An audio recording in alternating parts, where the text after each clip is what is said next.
வணக்கம். இன்னைக்கு நாம பார்க்க போறது கெனான் இங்க் கேட்ரேஜ் எப்படி ரீஃபில் பண்றதுன்னு பார்க்க போறோம். கெனான் இங்க் கேட்ரேஜ் பிளாக்கும் கலரும் எப்படி ரீஃபில் பண்றதுன்னு பார்க்கிறோம். அதுக்காக நான் இன்னைக்கு எடுத்துக்கிட்டது கெனான் 745 பிளாக், 745 கலர். ரெண்டு விதமான பிளாக் கேட்ரேஜ் எடுத்துக்கிட்டேன். ஏன் ரெண்டு விதமான பிளாக் கேட்ரேஜ் எடுத்துக்கிட்டேன் அப்படின்னா, இந்த 745 வந்து ஸ்மால் கேட்ரேஜில் ரெண்டு விதமான கேட்ரேஜ் விடுறாங்க. அதனால ரெண்டு எப்படி ரீஃபில் பண்றதுன்னு கத்துறேன். கலர் கேட்ரேஜ் ஒரே மாதிரி தான் இருக்கும். ரெண்டாவது கெனானை பொறுத்தவரைக்கும் முக்கியமான விஷயம் என்னன்னு கேட்டீங்கன்னா, எல்லா கேட்ரேஜும் ஒரே மாதிரி தான் இருக்கும். ஒரு கேட்ரேஜ் நீங்க கத்துக்கிட்டா போதும், எல்லா கேட்ரேஜும் ரீஃபில் பண்ணலாம். அதாவது இந்த கேட்ரேஜ் நீங்க பாத்தீங்கன்னா எல்லா கேட்ரேஜ் ரீஃபில் பண்றதுக்கு தேவையான ஐடியாஸ் அதுல ஈஸியா கிடைக்கும். Right, okay. இந்த கெனான் கேட்ரேஜ் ரீஃபில் பண்றதுக்கு என்ன வேணும் அப்படின்னா, first Canon cartridge black cartridge, colour cartridge எடுத்துங்க. ரைட்டா? அப்புறம் 3 கலர் இங்க எடுத்துங்க, ஒரு பிளாக் கலர் இங்க எடுத்துங்க, ஒரு பிளாக் கலர் இங்க எடுத்துங்க. அதாவது cyan, magenta, yellow, black, CMYK. Black வந்து கேன்னு தான் சொல்லுவோம், பின்னு சொல்றது இல்ல. CMYK, cyan. சியான்னா ப்ளூ கலரு, மெஜந்தா வந்து பிங்க் கலரு, எல்லோ வந்து மஞ்சள் கலரு, பிளாக் கே வந்து கலர் கருப்பு கலர். ரைட்டுங்களா? அப்புறம் ஒரு சின்ன கிண்ணம் எடுத்துங்க, அப்புறம் ஒரு டிஷ்யூ பேப்பர் எடுத்துங்க டெஸ்ட் பண்ணி பார்க்கறதுக்கு. ஒரு நைஃப் எடுத்துங்க, அது எட்ஜஸ் வந்து ஷார்ப்பா இருக்கட்டும். அப்புறம் ஒரு ஸ்க்ரூ எடுத்துங்க, கொஞ்சம் லெங்க்தியான ஸ்க்ரூ எடுத்துங்க, ஸ்டாரா இருக்கட்டும், பெஸ்ட். மைனஸா வேணா ஸ்டாரா இருக்கட்டும். ரைட்டுங்களா? அப்புறம் ஒரு நல்ல ஸ்ட்ராங்கான ஸ்க்ரூ டிரைவர் எடுத்தீங்க, நல்லா அழுத்தி திருவுற மாதிரி எடுத்துங்க. ரைட்டுங்களா? அப்புறம் ஒரு 4 சிரஞ்சிஸ் எடுத்துங்க. ரைட்டுங்களா? ஒரு 5 ml சிரஞ்சி எடுத்துங்க, அல்லது 10 ml சிரஞ்சி எடுத்துங்க. பிளாக்குக்கு இதுல 5 ml சிரஞ்சில நம்ம ஒரு 5 to 6 ml இங்கு பிடிச்சி வச்சிருங்க. அப்புறம் ஒரு 2.5 ml சிரஞ்சி வந்து 3 எடுத்துங்க. ஒன்று வந்து சியானுக்கு, ஒன்று மெஜந்தாவுக்கு, ஒன்று எல்லோவுக்கு. ப்ளூ கலரு, பிங்க் கலரு, மஞ்சள் கலர். ரைட்டுங்களா? 2.5 ml இருக்கட்டும், அதுக்கு மேலே வேணாம். ஏன்னா அதில் ஒரு கணக்கு இருக்குது, அதை நான் பின்னாடி சொல்கிறேன். ரைட்டுங்களா? இப்போ இங்கே பொறுத்து ஒரு விஷயம் சொல்கிறேன் உங்களுக்கு. இங்கே வந்து குவாலிட்டியான இங்கா வாங்க, கெனானுக்குன்னு ரீஃபில் பண்ணுற இங்கு வாங்க. That is must. கெனானுக்குன்னு ரீஃபில் பண்ணுற இங்கு வாங்க. ஏன்னா கெனானுக்கு வேற இங்கு, ஹெச்பிக்கு வேற இங்கு. ஹெச்பியில் போடுற இங்கே கெனானில் போடக்கூடாது, கெனானில் போடுற இங்கே ஹெச்பியில் போடக்கூடாது, இது ரெண்டுலையும் போடுற இங்கே எப்சனில் போடக்கூடாது. அது எதுக்கு வேற வேற இங்கு இருக்கு. அதனால இங்கு ஒரே இங்கே கிடையாது. ஒரே இங்கே எல்லாத்துக்கும் ஊற்றினா வேலை செய்யாது. ஏன்னா ஒவ்வொருடைய விஸ்காசிட்டி வேற, சரி, இந்த குட் குவாலிட்டி இங்க் அப்படின்றது எதை பொறுத்து நம்ம முடிவு செய்யறோம் அப்படின்னா, இந்த இங்குல கலந்துருக்கிற சால்வெண்ட்டை பொறுத்து இருக்குது. இங்கு அதோட சால்வெண்ட் மிக்ஸ் பண்றாங்க. அந்த சால்வெண்டோட வேலை என்னன்னா, கேட்ரேஜில் ஊத்துற பிறகு அந்த இங்கு ரொம்ப நாள் ட்ரை ஆகாம பாதுகாக்கிறது அந்த சால்வெண்டோட வேலை. ரொம்ப முக்கியமான விஷயம். ஜென்ரலா தண்ணியை ஊற்றி வச்சோம்னா தண்ணி ட்ரை ஆகிடும் ஆக்சுவலா. பட் இதுல நம்ம இங்கு ஊற்றணும், ட்ரை ஆகாம இருக்கிறது காரணமே அது மிக்ஸ் ஆகிருக்கு சால்வெண்ட் தான். இப்போ ஒரிஜினல் ஹெச்பி கேட்ரேஜோ, ஒரிஜினல் கெனான் கேட்ரேஜோ வாங்கி யூஸ் பண்ணீங்க அப்படின்னா, ரொம்ப நாள் வரையில் ட்ரை ஆகாம ரொம்ப நாள் வரையில் உங்களுக்கு தாக்கு பிடிக்கிறது காரணம் அதில் யூஸ் பண்ணியிருக்கிற, அதில் மிக்ஸ் பண்ணியிருக்கிற சால்வெண்ட் வந்து ரொம்ப குவாலிட்டியான சால்வெண்ட். அதனால ரொம்ப நாள் தாக்கு பிடிக்கும். ரைட்டுங்களா? அதனால நல்ல குவாலிட்டியான இங்கா வாங்க. ரைட்டா? இப்போ சால்வெண்ட் மிக்ஸ் ஆகிருக்கிறது, நல்ல சால்வெண்ட் மிக்ஸ் ஆகிருக்கிறது இங்கே நம்ம ஊற்றுறோம் அப்படின்னா என்ன நடக்கும் அப்படின்னா, இந்த இங்கு சீக்கிரமா வெளியில வராது, வெளியில வந்து ட்ரை ஆகாது. ட்ரை ஆனதான் இந்த ஹோல்ஸ் எல்லாம் பிடிச்சு போயிடுது. இந்த பிடிச்சு போறதுக்கு பேர் தான் ஹெட் கிளாக் ஆகிறது அப்படின்னு சொல்றோம். இந்த பிடிச்சு போறதுக்கு பேர் தான் ஹெட் கிளாக் ஆகிறது. லோக்கல் இங்கு ஊத்துறோம் அப்படின்னா, இந்த இங்கு வெளில வந்து இந்த ஹோல்ல வந்து பிடிச்சு போயிடும். பிடிச்சு போயிட்டா நம்ம பிரிண்ட் அவுட் கொடுத்தோம்னா பிரிண்ட் அவுட் வராமல் போயிடும். அதுக்காக தான் இந்த நம்ம சில பல வேலைகள்லாம் பண்ற மாதிரி இருக்கும். சரி, ஃபர்ஸ்ட் நம்ம என்ன பண்றோம் அப்படின்னா, இந்த சின்ன கிண்ணத்தை எடுத்துங்க. அந்த சின்ன கிண்ணத்துல கொஞ்சம் சுடு தண்ணி ஊற்றிங்க. ரொம்ப முக்கியமான விஷயமே சொல்றது என்னன்னு கேட்டீங்கன்னா, சுடு தண்ணி. ஏன் சுடு தண்ணி ஊற்றணும் அப்படின்றத நான் சொல்றேன். சுடுதண்ணிக்கு மட்டும்தான் அந்த கேட்ரேஜோட ஹெட்டில் படிச்சிருக்கிற அழுக்க ஈஸியா வெளியேற்றுற சக்தி இருக்கும். பச்சை தண்ணிக்கு அந்த அளவுக்கு சக்தி இருக்காது. பச்சை தண்ணி ரொம்ப டைம் எடுத்துக்கும், சுடு தண்ணி ஃபாஸ்டா எடுத்துடும். அதனால அந்த 2 கேட்ரேஜோட ஹெட்டை வந்து அப்படி நனைகிற மாதிரி வச்சுக்கோங்க. 2 கேட்ரேஜோட ஹெட்டை வந்து நனைகிற மாதிரி வச்சுக்கோங்க. இது சாம்பிளுக்கு எடுத்திருக்கேன். இதுதான் ஒரிஜினலா நம்ம ரீஃபில் பண்ண போறோம். ரைட்டுங்களா? கொஞ்ச நாள் அந்த கேட்ரேஜ் அதில் இருக்கட்டும். ரைட்டுங்களா? அந்த இடைப்பட்ட நேரத்தில் இந்த சிரஞ்சஸ் எல்லாம் யூஸ் பண்ணி நீங்க இங்க எல்லாத்தையும் எடுத்து வச்சுக்கீங்க. ரைட்டுங்களா? ரைட். இப்போ நம்ம வந்து பிளாக் கேட்ரேஜ் எப்படி ரீஃபில் பண்றது அப்படின்னு பார்க்க போறோம். பிளாக் கேட்ரேஜ் எடுத்துங்க, இந்த நைஃப் எடுத்துங்க. நைஃப் எடுத்துட்டு இந்த லேபிளை வந்து லிஃப்ட் பண்ணுங்க. லிஃப்ட் பண்ணி இந்த லேபிளை ரிமூவ் பண்ணிடுங்க. இந்த கேட்ரேஜ் பாத்தீங்கன்னா, இது ஒரு ஸ்மால் கேட்ரேஜ், இது ஒரு ஸ்மால் கேட்ரேஜ். இந்த கேட்ரேஜோட சர்ஃபேஸ் பாருங்க ஸ்மூத்தா இருக்கும். இந்த கேட்ரேஜோட சர்ஃபேஸ் பாருங்க உள்ளுக்குள்ள பள்ளமா இருக்கும். இது வந்து பிரிண்டரோட வர்ற கேட்ரேஜ். ஆஃப்டர்வர்ட்ஸ் வாங்கினா கூட ஸ்மால் கேட்ரேஜ் இப்படி தான் இருக்கும். பட் இதுல ஹோல் போடுறது அப்படின்றது கொஞ்சம் லிட்டில் பிட் டஃப். ஹோல் போட்டு தான் நம்ம ரீஃபில் பண்ணணும். அதனால தான் இந்த ஸ்க்ரூ எடுத்துக்கிட்டோம். நான் என்ன பண்றேன், இந்த ஸ்க்ரூவை வந்து இதுக்குள்ள அப்படி அழுத்திட்டு இந்த ஸ்க்ரூ டிரைவரால நல்லா அழுத்தி திருவுறேன். அப்படி இந்த ஸ்க்ரூ வந்து பாருங்க, இந்த கட்டை வரல ஸ்க்ரூவை பிடிச்சிட்டு இப்படி திருவிடணும். நல்லா அழுத்தி திருவினோம்னா ஸ்க்ரூ உள்ள போயிடும். உள்ள போறது நமக்கு தெரியும். இப்போ அப்படி ரிவர்ஸில் எடுத்துட்டு ஸ்க்ரூ ஓரமாக வச்சுருங்க. ஸ்க்ரூ ஓரமாக வச்சுட்டு இந்த பிளாக் சிரஞ்சி வச்சுருக்கோம் பார்த்தீங்களா, 5 ml எடுத்துருக்கோம் பார்த்தீங்களா, அது உள்ளே விட்டிங்கன்னா அந்த காட்டனை டச் பண்ணுற ஃபீலிங் உங்களுக்கு தெரியும். You can feel you are touching the காட்டனை டச் பண்ணுற ஃபீலிங் தெரியும். இப்போ லைட்டாக அப்படியே இங்கே போட்டுகிட்டே வாங்க. அப்படியே இந்த சைடு வருதான்னு பாருங்கள். வந்துச்சுன்னா நிறுத்திடுங்க. இந்த சைடு இங்கே வந்தாலும் நிறுத்திருக்கேன், இந்த சைடு இங்கே வந்தாலும் நிறுத்துங்க. அது எதை குறிக்குது அப்படின்னா உங்கள் கேட்டரிஜி ஃபுல்லாகிட்டு அப்படின்னு அர்த்தம். அதன் பிறகு போடாதீங்க. இப்போ எனக்கு வந்து ஃபுல்லாகல, அதனால் போட்டுட்டு இந்த சைடு ஃபுல்லாக, இந்த சைடு வரல, இந்த சைடு வரல. ஆனால் இதில் என்ன ஒரு வித்தியாசம் அப்படின்னா, இந்த சைடு வரதுக்கு இந்த சைடு வரதுக்கு என்ன வித்தியாசம்னா, இந்த சைடில் வந்தால் உங்கள் கேட்டரிஜி நல்ல கண்டிஷனில் இருக்குன்னு அர்த்தம். அதாவது எல்லா ஹோல்ஸும் ஓப்பனாக இருக்குது. நீங்கள் பிரிண்டரில் போட்டோன்னா பிரிண்ட் அவுட் வர்றதுக்கு தகுதி உடையதாக இருக்குது அப்படின்னு அர்த்தம். பிரிண்டரில் போட்டோன்னா பிரிண்ட் அவுட் வர்றது. ஆனால் இந்த சைடு வந்துச்சு அப்படின்னா என்ன அர்த்தம்னா, ஹெட் ஹோல்ஸ்லாம் அடைப்பட்டுடுச்சுன்னு அர்த்தம். இந்த நேரத்தில் தான் நம்ம வெந்நீரில் வச்சு எடுக்கணும். வெந்நீரில் வச்சு எடுத்தோம்னா கொஞ்சம் கொஞ்சமாக அந்த டஸ்ட் எல்லாம் இறங்கிக்கிட்டே இருக்கும். ரைட்டுங்களா? ஸோ திரும்பவும் நான் அழுத்திட்டு பார்க்குறேன், வரல. வரல. ஒரு 5 ml போடுங்க, அதுக்கு மேலே போடாதீங்க. ரைட்டா? 5 ml போடுறதுக்கு முன்னே வெளியில் வந்துருச்சுன்னா நிறுத்திடுங்க. இந்த சைடு வந்தாலும் நிறுத்திருங்க, இந்த சைடு வந்தாலும் நிறுத்திருங்க. இப்போ நான் ஒரு 5 ml அல்லது 6 ml போட்டிருக்கேன் நான். ரைட்டா? 2 சைடுமே வரல, இப்படி வரல. ஸோ ரீஃபில் பண்ணியாச்சு. ரைட்டா?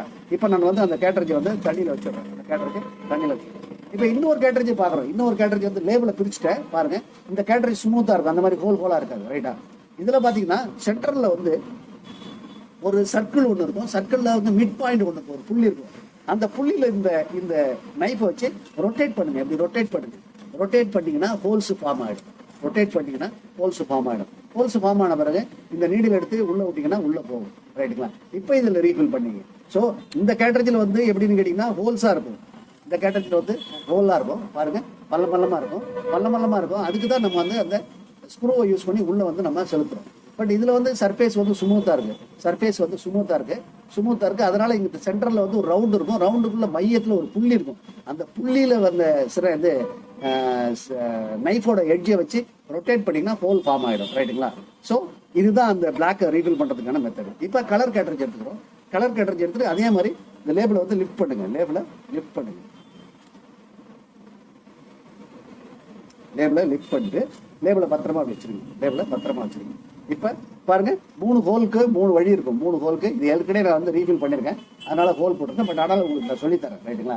இந்த இடத்துல பார்த்தீங்கன்னா ஒரு சர்க்கிள் இருக்கும், ஒரு வட்டம் இருக்கும். வட்டத்தில் மையத்தில் ஒரு புள்ளி இருக்கும். புள்ளியில் வச்சு இப்படி ரொட்டேட் பண்ணுங்க. நல்லா அழுத்தி ரொட்டேட் பண்ணிங்கன்னா அந்த பிளாக் பார்ட்ஸ்லாம் வந்து வெளியில் பென்சில் சீவுற மாதிரி அந்த சீவோட பார்ட்ஸ் வெளியே வரும். கொட்டிட்டு ஹோல்ஸை தட்டி விட்டுட்டு ட்ரை பண்ணி பாருங்க. மேலே பிங்க் கலரு அப்படி அழுத்தி பாருங்க. ரைட், ஓகே, ஹோல் வந்துருச்சா? அதே மாதிரி இங்கே 3 ஹோல் போட்டுங்க. 3 ஹோல் நல்லா போட்டுக்கிட்டு ரைட்டா? இப்போ கேட்டரிஜி வந்து இப்படி வச்சுங்க. அதாவது உங்களுடைய இடது கை பக்கம் வந்து சர்க்கியூட் இருக்க மாதிரி பார்த்துங்க. இடது கை பக்கம் சர்க்கியூட் இருக்க வருதுங்க. வலது கை பக்கம் எதிர் திசை இருக்கட்டும். ரைட்டா? இடது கை பக்கம் சர்க்கியூட் இருக்கட்டும். நல்லா பார்த்துங்க, இடது கை பக்கம் சர்க்கியூட் இருக்கட்டும். ரைட்டா? இப்போ என் நெஞ்சை நோக்கி இருக்கிறது cyan colour, that is blue colour. என் நெஞ்சை நோக்கி இருக்கிறது நல்லா பார்த்துங்க. என் நெஞ்சை நோக்கி இருக்கிறது சியான் கலர். பாருங்க, சியான் கலர். என் நெஞ்சை நோக்கி இருக்கிறதுல சியான் கலர் போடுறேன்.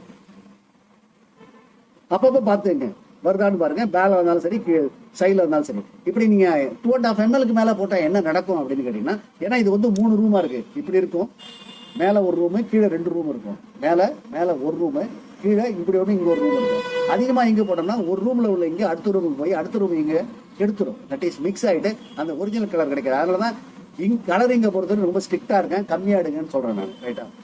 இப்போ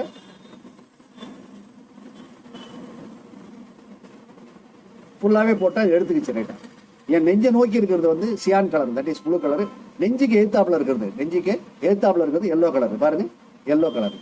ஆப்போசிட் வந்து எல்லோ கலர். ஸோ இப்போ இந்த எல்லோ கலரை லைட்டாக போடுறேன். இங்கே வருதான்னு பார்க்குறேன், இங்கே வந்தாலும் பார்க்குறேன். 2 சைடு வந்தாலும் நிறுத்தணும். அது என்ன அர்த்தம்னா அந்த ரூமு ஃபுல்லாகிட்டு அப்படின்னு அர்த்தம். அர்த்தம். அப்படியே ஃபுல்லாக உள்ள செலுத்துறேன், போகுது, ஒன்றும் பிரச்சனை இல்லை. Right, okay. அடுத்தது நான் எடுக்கிறேன், மெச்சந்தா எடுத்துக்கிறேன். மெச்சந்தா எப்போதும் டாப்பு தான். அது ஹெச்பிலையும் சரி தான், இதுலேயும் சரி தான், டாப்பு தான் வரும். ரைட்டுங்களா? ஸோ போடுறேன், வெளில வந்துருச்சு, நிறுத்திக்கிறேன் நான். ரைட்டுங்களா? வெளில வந்துருச்சு, நிறுத்திக்கிறேன். இப்போ நான் இந்த கலர் கேட்டரிஜை ரீஃபில் பண்ணிட்டேன், பிளாக் கேட்டரிஜை ரீஃபில் பண்ணிட்டேன். இப்போ கலர் கேட்டரிஜை உள்ளே வைக்கிறேன். பிளாக் கேட்டரிஜை வெளியில் எடுத்துட்டு தண்ணியை வந்து ரிமூவ் பண்ணிடுறேன். தண்ணியை வந்து ஷேக் பண்ணி வெளியில் அது ரிமூவ் பண்ணிடுறேன். ரைட்டுங்களா? இப்போ நான் டிஷ்யூ பேப்பர் வச்சிருக்கேன் பார்த்தீங்களா, டிஷ்யூ பேப்பரில் அழுத்துறேன், டிஷ்யூ பேப்பரில் அழுத்துறேன்.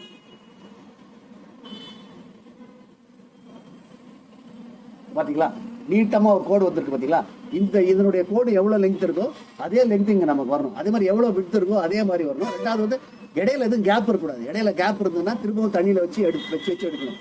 அப்போ ஒரு நாள் வெந்நீர் ஆறி போச்சு அப்படின்னா வெந்நீரை கொட்டிட்டு வேற ஒரு வெந்நீர் ஊற்றி திரும்பவும் அந்த கேட்ரேஜ் வைக்கணும். வெந்நீர் வைக்கும் போது பார்த்தீங்கன்னா அந்த கேட்ரேஜோட கோடு வந்து நேராக வரும். கேட்ரேஜோட கோடு வந்து நேராக வரும். நேராக வருது அப்படின்னாவே நம்ம கரெக்டாக ரீஃபில் பண்ணியிருக்கோம் அப்படின்னு அர்த்தம். கரெக்டாக ரீஃபில் பண்ணியிருக்கோம். நம்ம கேட்ரேஜை பிரிண்டரில் போட்டோம்னா கண்டிப்பாக வேலை செய்யணும்னு அர்த்தம்.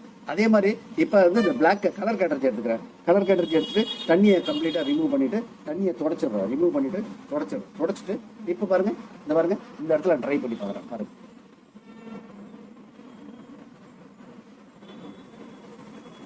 பாருங்க கரெக்டாக இருக்கு. பாருங்க 3 கலர் இருக்கு. பாருங்க yellow magenta cyan, yellow magenta cyan, அதாவது மஞ்சள் பிங்கு ப்ளூ 3 கலர் இருக்கு. பாருங்க அந்த 3 கலர் எந்த கேப்பும் இல்லாமல் இருக்கணும். கேப் இருக்குன்னா திரும்ப தண்ணியில் வைங்க.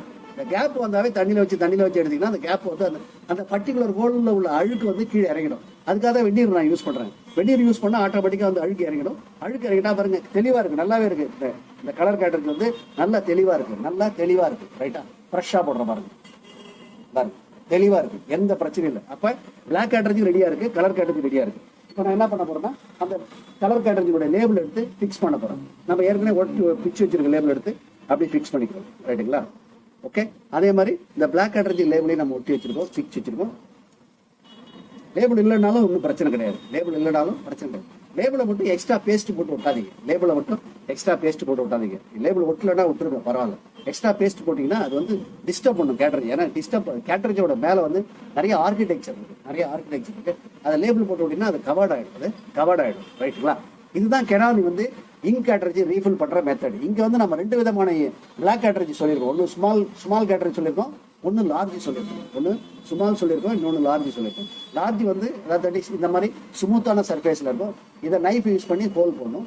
இது வந்து பள்ளமாக இருக்கும். இதில் வந்து ஸ்க்ரூ யூஸ் பண்ணி ஹோல் போடணும்.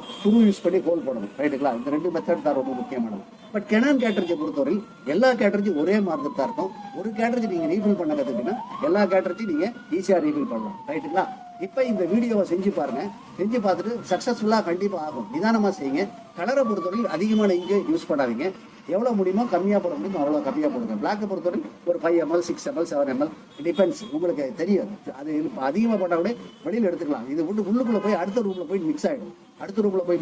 உங்களுக்கு அந்த இது கிடைக்காது, ஒரிஜினாலிட்டி கிடைக்காது. ரைட்டுங்களா, அதனால பெட்டர் வந்து அதிகமாக இங்கே போடாதீங்க கலரை பொறுத்தவரை. ரைட்டா, இப்போ இந்த வீடியோ உங்களுக்கு பிடிச்சிருக்கு அப்படின்னா எனக்கு லைக் பண்ணுங்க. ரைட்டா, அப்புறம் இந்த வீடியோவை உங்கள் ஃப்ரெண்ட்ஸ் எல்லாருக்கும் ஷேர் பண்ணுங்க. நிறைய வீடியோஸ் போட்டிருக்கேன். அதனால எல்லா வீடியோஸையும் நீங்கள் பார்த்துட்டு ஷேர் பண்ணுங்க. உங்களுக்கு தேவையான இன்ஃபர்மேஷன் கண்டிப்பாக கிடைக்கும். அப்புறம் சப்ஸ்கிரைப் பண்ணுங்க. நான் ஏன் சப்ஸ்கிரைப் பண்ணணும் அப்படின்னு சொல்கிறேன் அப்படின்னா புதுசான வீடியோ வந்து கொடுத்துக்கிட்டே இருக்கேன். அதாவது laptop service, desktop service, printer service, சில டிப்ஸு, டெக்னிக்ஸு, இதெல்லாம் கொடுத்துட்டு இருக்கேன். இதெல்லாம் நீங்கள் பார்த்தீங்கன்னா உங்களுக்கு தேவையான ப்ராப்ளத்தை சால்வ் பண்ணிக்கலாம். அல்லது உங்கள் நண்பர்களுக்கு, பக்கத்து வீட்டுக்காரர்களுக்கு யாருக்காவது ஹெல்ப் பண்ணலாம். இல்லை நீங்களே ரெகுலராக பார்த்துட்டு நீங்கள் கமர்ஷியலாக கூட ஒரு சர்வீஸ் இன்ஜினியர் கான்செப்ட் கூட போகிறதுக்கு வாய்ப்பு இருக்குது. அதனால் சப்ஸ்கிரைப் பண்ணுங்க. ரைட்டா, அப்புறம் பிரிண்டர் ரீஃபில்லிங் சம்மந்தமாக எல்லா விதமான ரீஃபில்லிங்கும் நான் சொல்கிறேன். அதனால் கம்ப்ளீட்டாக கிட்டத்தட்ட இதுவரையில் 150 வீடியோ போட்டிருக்கேன். எல்லா விதமான கேட்டரிஜஸும் போட்டிருக்கேன். லேசர் கேட்டரிஜ் இருக்கிற அத்தனை இண்டஸ்ட்ரியில் இருக்கிற அத்தனை கேட்டரிஜஸ் போட்டிருக்கேன். இன்ஜெட் கேட்டரிஜஸ் அத்தனையும் போட்டிருக்கேன். எல்லாத்தையும் பாருங்கள். உங்கள் ஃப்ரெண்ட்ஸ் யாராவது புது விதமான பிரிண்டர் வச்சுருக்காங்க அப்படின்னா என்னோட இதை அனுப்புங்க. என்னோட சேனல் வந்து பி முருகானந்தம் அப்படின்னு இருக்கும். பி முருகானந்தம் டைப் பண்ணிங்க அப்படின்னா என் சேனல் வரும். அதில் நீங்கள் போய் எல்லாத்தையும் பார்க்கலாம். எல்லா வீடியோஸையும் நீங்கள் கம்ப்ளீட்டாக பார்க்கலாம். ரைட்டா, அப்புறம் புதுசாக ஏதாவது டவுட் இருக்குது அப்படின்னா எனக்கு கேளுங்க. கமெண்ட்ஸில் வந்து கமெண்ட் பண்ணி கேளுங்க. நான் புதுசாக வீடியோ போடுறேன். அந்த வீடியோ உங்களுக்கு வந்து ஹெல்ப்ஃபுல்லாக இருக்கும். அது மற்றவங்களுக்கு உறுதுணையாக இருக்கும். ரைட்டுங்களா, நன்றி, வணக்கம். அடுத்த ப்ராப்ளத்தில் நம்ம பார்க்கலாம். தேங்க்யூ.